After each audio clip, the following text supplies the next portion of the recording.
പിതാവിന്റെയും പുത്രന്റെയും പരിശുദ്ധാത്മാവിന്റെയും നാമത്തിൽ ആമേൻ. എന്റെ പ്രിയപ്പെട്ടവരെ, ഇന്ന് മാർച്ച് 6 വെള്ളിയാഴ്ച. അമ്മേ പരിശുദ്ധ അമ്മേ, അമ്മേ പരിശുദ്ധമേ, ദൈവമാതാവേ, കൃപാസനത്തിലൂടെ ഞങ്ങൾക്കും ഞങ്ങളുടെ ദേശത്തിനും അമ്മ മധ്യസ്ഥം തേടി തന്ന എല്ലാ അനുഗ്രഹങ്ങൾക്കും കൃപകൾക്കും ഞങ്ങളിപ്പോൾ ഹൃദയം നിറഞ്ഞ നന്ദി പറയുന്നു.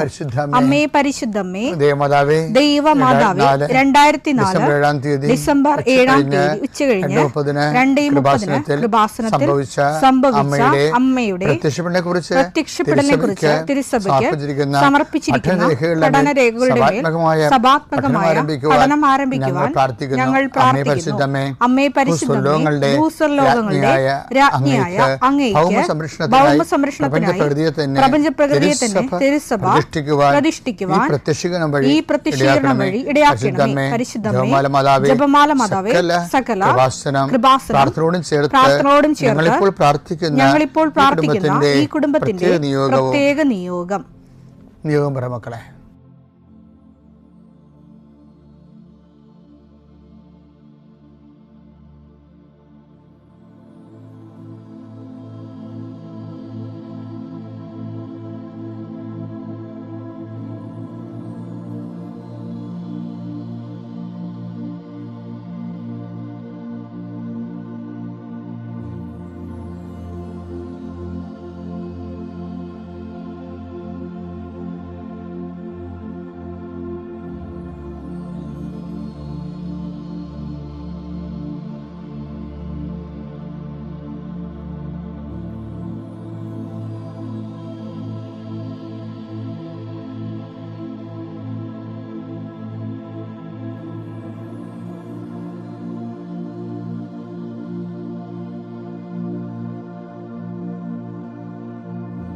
അമ്മയുടെ പ്രത്യക്ഷീകരണത്തിന്റെ ഈ അനുഗ്രഹവേളയിൽ ഞങ്ങൾക്ക് സാധിച്ചു തരുവാൻ കനിയണമേ.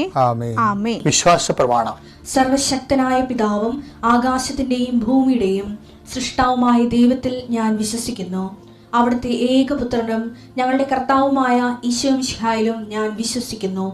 ഈ പുത്രൻ പരിശുദ്ധാത്മാവിനാൽ ഗർഭസ്ഥനായി കന്യകാമറിയത്തിൽ നിന്ന് പിറന്ന് പൊന്തിയോസ് പീലാത്തോസിന്റെ കാലത്ത് പീഡകൾ സഹിച്ച് കുരിശിൽ തറയ്ക്കപ്പെട്ട് മരിച്ച് അടക്കപ്പെട്ട് പാതാളങ്ങളിൽ ഇറങ്ങി മരിച്ചവരുടെ ഇടയിൽ നിന്ന് 3-ാം നാൾ ഉയർത്ത് സ്വർഗത്തിലേക്ക് എഴുന്നള്ളി സർവശക്തിയുള്ള പിതാവായ ദൈവത്തിന്റെ വലതുഭാഗത്തിരിക്കുന്നു.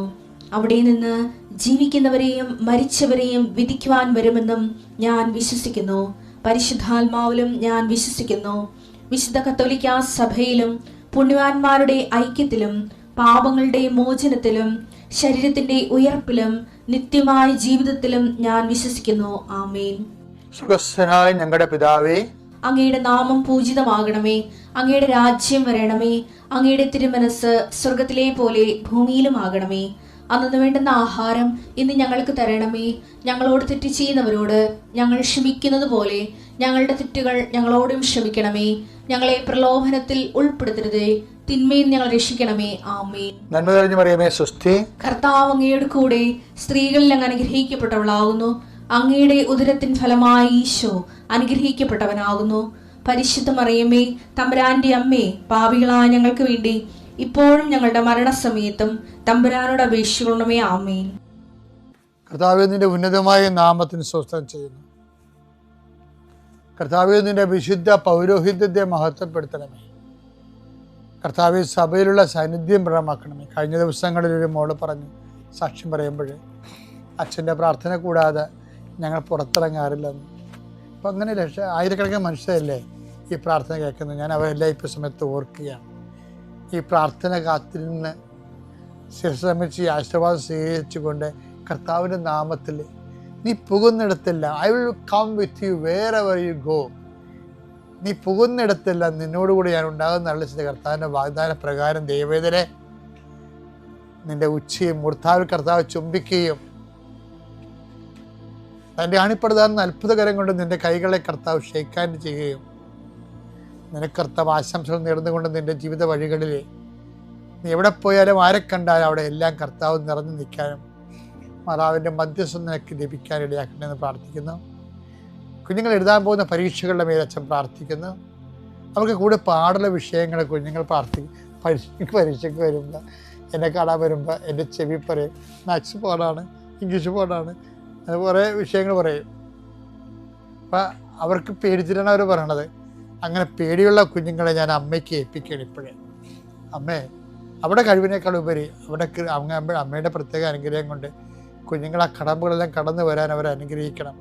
എന്തെല്ലാം പരീക്ഷകൾ, എന്തെല്ലാം ഇൻ്റർവ്യൂകൾ, എന്തെല്ലാം അഭിമുഖങ്ങളെല്ലാം നടക്കുമ്പോൾ അതിനെല്ലാം നീ പറയേണ്ട കാര്യങ്ങൾ എന്ത് പറയുമെന്ന് ഓർത്ത് മുൻകൂട്ടി ആലോചിച്ചു.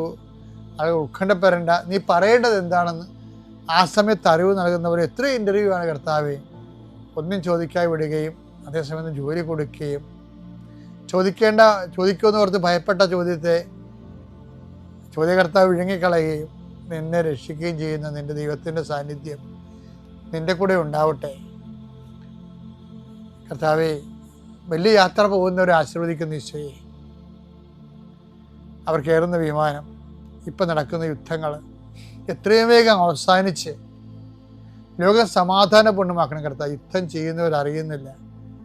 എത്രയോ മനുഷ്യരുടെ യാത്ര മുടങ്ങി, എത്രയോ മനുഷ്യർ ജീവിതം തീർന്നു, എത്രയോ മനുഷ്യർ ഇനി ഒരു കാലത്തും പൊങ്ങി വരാത്ത രീതിയിൽ അവരുടെ ബിസിനസ് തകർന്നു, അവരുടെ ജീവിതത്തിൻ്റെ താളം തെറ്റി ജീവിതത്തിന് ഭ്രാന്തി പിടിച്ച പോലെയാകുന്നു. കർത്താവേ, അങ്ങനെയുള്ള എല്ലാ തിന്മകളിൽ നിന്നും, യുദ്ധം മൂലം ഉണ്ടാകുന്ന കെടുതികളിൽ നിന്നും കർത്താവിൻ്റെ നാമത്തിൽ നിങ്ങൾ സംരക്ഷിക്കപ്പെടട്ടെ. പ്രിയപ്പെട്ടവരെ, ബൈബിളിലെ ഉൽപ്പത്തി പുസ്തകം മുതൽ വെളിപ്പാടിൻ്റെ പുസ്തകം വരെ ഇഴഞ്ഞു നടക്കുന്നൊരു മനുഷ്യനുണ്ട്, ഇഴഞ്ഞു നടക്കുന്നൊരു ജീവി. അത് സർപ്പമാണ്. സർപ്പം വെളിപാട് പുസ്തകത്തിലുണ്ട്, ഉൽപ്പത്തി പുസ്തകത്തിലുണ്ട്, ലൂക്കാൻ്റെ പുസ്തകത്തിലുണ്ട്, മർക്കോസിൻ്റെ പുസ്തകത്തിലുണ്ട്. സർപ്പം എല്ലായിടത്തേക്കും നിറഞ്ഞിരിക്കുന്ന ബൈബിളിൽ. ഇവിടെ ഒരു വ്യത്യാസമുള്ള വെച്ച് കഴിഞ്ഞാൽ ചിലർ സർപ്പം കയ്യിലെടുക്കും, ചിലർ സർപ്പത്തെ കയ്യിലെടുക്കും. ആ വ്യത്യാസമേ ഉള്ളൂ. ഉൽപ്പത്തി മുതൽ വെളിപാട് വരെ സർപ്പമുണ്ട് എല്ലായിടത്തും. ഇപ്പം ഈശോ പറയത്തില്ലേ, സർപ്പം, ഇപ്പം അവ പറയത്തില്ലേ, സർപ്പം എന്നെ വഞ്ചിച്ചു എന്നൊക്കെ പറയത്തില്ലേ. അപ്പോൾ വെളിപാടിൻ്റെ പുസ്തകത്തിലും സർപ്പമുണ്ട്. സർപ്പം തന്നെ രക്ഷപ്പെടാൻ വേണ്ടി അവൾക്ക് ചിറക് നൽകപ്പെട്ടെന്ന് വെളിപാട് 12 പറയുന്നില്ലേ. പുരാതന സർപ്പം ഒന്ന് യോഹന്നാൻ വെളിപാടിൽ വിളിക്കുന്നുണ്ട്, പിശാചിനെ വിളിക്കണം. അപ്പോൾ ഇതിന് ഈ സർപ്പത്തിനെ കൊണ്ട് പുതിയ നിയമത്തിൽ വരുമ്പോൾ ക്രിസ്തു വന്നതിന് ശേഷം സർപ്പത്തിനെ കൈകാര്യം ചെയ്യണേ കാണാം. ക്രിസ്തു അപ്പോസ്തലന്മാർക്കൊരു അധികാരം കൊടുക്കും. അവർ എന്താണ്, ഇതാ സർപ്പങ്ങളുടെയും തേളുകളുടെയും, ലൂക്ക 10:19, ഇതാ പാമ്പുകളുടെയും സർപ്പങ്ങളുടെയും തേളുകളുടെയും ശത്രുവിന്റെ സകല ശക്തികളുടെയും മീതെ ചവിട്ടി നടക്കാൻ നിങ്ങൾക്ക് ഞാൻ അധികാരം തന്നിരിക്കുന്നു, ഒന്നും നിങ്ങളെ ഉപദ്രവിക്കുകയില്ല. ഇനി മർക്കോസിന്റെ 16:18 വരുമ്പോഴും സർപ്പമുണ്ട്. മർക്കോസ് 16:18, അവർ സർപ്പങ്ങളെ കയ്യിലെടുക്കും, മാരകമായ എന്ത് കുടിച്ചാലും അത് അവരെ ഉപദ്രവിക്കുകയില്ല. അപ്പൊ സർപ്പം കയ്യിലെടുത്തവരുമുണ്ട്, സർപ്പത്തെ കയ്യിലെടുത്തവരുമുണ്ട്, അല്ലേ? ഹവ്വാനെ സർപ്പം പറ്റിച്ച് കയ്യിലെടുത്തു, പിശാച് മനുഷ്യനെ കയ്യിലെടുത്തും. അതുപോലെ തന്നെ സർപ്പത്തെ കൈകാര്യം ചെയ്ത ആൾക്കാരുണ്ട്. അതന്നെ അതിന് ആത്മീയ അധികാരം വേണമെന്നാണ് ഈശോ ലൂക്ക 10:9 പറയണം. സർപ്പങ്ങളുടെയും തേളുകളുടെയും ശത്രുവിൻ്റെ സത്യവും ചവിട്ടി നടക്കാൻ ഞാൻ നിനക്ക് അധികാരം തരുന്നു. കർത്താവിനോടുള്ള വിശ്വാസം വർദ്ധിച്ചു വരുമ്പോൾ നമുക്ക് അനുഗ്രഹത്തിൽ നിന്ന്, അഭിഷേകത്തിൽ നിന്ന് അധികാരത്തിലേക്ക് നമ്മൾ പടിപടിയായിട്ട് വളരും. അപ്പോൾ അത് സ്പിരിച്വൽ സെൻസാണ്. ഇപ്പോൾ സർപ്പം പോലെ ഇരിക്കണ, ഇപ്പോൾ സർപ്പത്തിൻ്റെ സ്വഭാവം എന്താ? വിളിക്കണത് ഒന്നെങ്കിൽ ആൾക്കാരെ കൊത്താൻ, അല്ലെങ്കിൽ ഇര പിടിക്കാൻ. ഇപ്പോൾ ചില അങ്ങനെയുള്ള സ്വഭാവമുള്ള മനുഷ്യരില്ലേ, അവരെ 10 പൈസ ഒപ്പിക്കാൻ വേണ്ടിയാണ് അവർ എന്ത് നീചമായ കാര്യങ്ങളും ചെയ്യണവരുണ്ട്. വിളിക്കണത് ഒന്നെങ്കിൽ ആൾക്കാരെ കൊത്താൻ, നശിപ്പിക്കാൻ, അല്ലെങ്കിൽ ഇര പിടിക്കാൻ. 2 കാര്യവും സർപ്പത്തിന് അറിയത്തുള്ളൂ. അപ്പോൾ ഇങ്ങനെയുള്ള ആൾക്കാരെ നമ്മൾ നമ്മുടെ കമ്പനികളിലും സ്കൂളിലും എല്ലായിടത്തും നമുക്കിങ്ങനെയൊക്കെയുള്ള ഈ സ്വഭാവമുള്ള ആൾക്കാരെ കണ്ടെത്താൻ കഴിയും. അവരൊക്കെ പാരയും സൂചിയും ഒക്കെ വെക്കും പലതരത്തിൽ. അവർക്കത് അറിയത്തുള്ളൂ, അതാണ് വിഷയം. പക്ഷെ നമ്മളെ ഇതിനെ അതിജീവിക്കണം എന്നുണ്ടെങ്കിൽ ചിലർ ഗ്രൂപ്പുകൾ ഉണ്ടാക്കും, അവർക്കെതിരെ ഒരു ഗ്രൂപ്പ് ഉണ്ടാക്കി വെക്കും, ചില കേസുകളൊക്കെ ഉണ്ടാക്കും. പക്ഷേ ഏറ്റവും നല്ലൊരു മാർഗം എന്ന് പറഞ്ഞാൽ എപ്പോഴും ദൈവത്തിനെ ഈ വിഷയത്തിൽ അഡ്രസ്സ് ചെയ്യിപ്പിക്കുകയാണ്, അഭിസംബോധന ചെയ്യിപ്പിക്കുക. അതിനെന്ത് ചെയ്യണം? കർത്താവിൻ്റെ നമ്മുടെ ആത്മീയ അധികാരം വർദ്ധിക്കണം. ആധ്യാത്മിക അധികാരം എന്ന് പറയുമ്പോൾ മരണം അർത്ഥവത്തായിട്ട് കർത്താവിൻ്റെ മരണം പ്രഖ്യാപിച്ചു, ഉയർപ്പ് വിശ്വസിച്ചു, വിശ്വാസം പ്രവൃത്തിയാൽ നീതീകരിക്കപ്പെട്ടു, പിന്നെ എന്താ വരവ് പ്രത്യാശിച്ചു. അങ്ങനെ വിശ്വാസ ദിവരഹസ്യങ്ങളെ ജീവിക്കാൻ തുടങ്ങുമ്പോഴാണ് നമുക്ക് അധികാരം വർദ്ധിക്കുന്നത്. ക്രിസ്തു നമ്മൾ ജീവിക്കാൻ തുടങ്ങുന്നത്.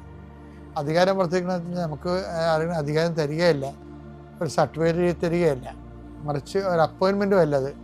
മറിച്ച് ക്രിസ്തുവിൽ ജീവിക്കുമ്പോൾ ക്രിസ്തു നമ്മൾ ജീവിച്ചുകൊണ്ട് നമ്മൾ അഭിമുഖീകരിക്കുന്ന വിഷയങ്ങൾ അഭിമുഖീകരിക്കുമ്പോഴാണ് അത് ഈശോ പറയണത്, ഞാനല്ല എൻ്റെ പിതാവാണ് എന്നിൽ പ്രവർത്തിച്ച് എന്നെ വസിച്ചുകൊണ്ട് അവൻ്റെ പ്രവൃത്തികൾ ചെയ്യുന്നത് നമ്മൾ കഴിഞ്ഞ ദിവസം കണ്ടില്ലേ.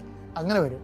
അപ്പോൾ എപ്പോഴും ഇങ്ങനെ ഒരു അനുഗ്രഹ ലെവലിൽ നിന്ന് മാറി അഭിഷേക ലെവലിൽ വന്നു, അതിനേക്കാൾ ഉയർന്ന് അധികാര ലെവലിലേക്ക് വരണം, സർപ്പങ്ങളെ കീഴടക്കാൻ. അതാണ് മാർഗം. അപ്പോൾ നോൻപ് കാലം പറ്റിയൊരു കാലമാണ്.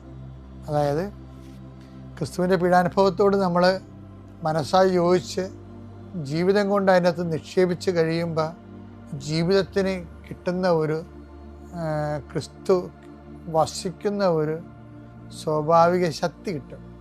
അപ്പോൾ പലരും സാക്ഷ്യം പറയുമ്പോൾ എന്താ പറയണത്? എൻ്റെ ഉള്ളിൽ നിന്നുകൊണ്ട് കർത്താവ് പറഞ്ഞു, അല്ലെങ്കിൽ സഞ്ചാരി മാതാവ് പറഞ്ഞു എന്ന് പറയും. അപ്പോൾ ആ സിറ്റുവേഷനെ ഹാൻഡിൽ ചെയ്യണവർ ഒറ്റയ്ക്കായിരിക്കും, വേറെ രാജ്യത്തായിരിക്കും, പക്ഷേ ദൈവം അവിടെ കൂടെ ഉണ്ട്. ആ സിറ്റുവേഷൻ അവർ അധികാരത്തോടെ തന്നെ കൈകാര്യം ചെയ്യും. ഉടമ്പടി പോലെ മനുഷ്യൻ്റെ അധികാരം വർദ്ധിപ്പിക്കാൻ നല്ലത് ദൈവം വസിക്കുന്ന ഒരു വ്യക്തിയാക്കി മാറ്റാൻ ഏറ്റവും മാതൃകയായിട്ടുള്ളൊരു ദൈവിക പദ്ധതിയാണ് ഉടമ്പടി. ഇനി ഉടമ്പടിയിലാണെങ്കിൽ അനുഗ്രഹത്തിന് തലം വിട്ട് അഭിഷേക തലം വിട്ട് അധികാരത്തിലേക്ക് പ്രവേശിക്കാൻ വേണ്ടി നിന്റെ ജീവിതം പുനഃക്രമീകരിക്കാൻ ദൈവം സഹായിക്കട്ടെ. പിതാവിൻ്റെയും പുത്രൻ്റെയും പരിശുദ്ധാത്മാവിൻ്റെയും നാമത്തിൽ.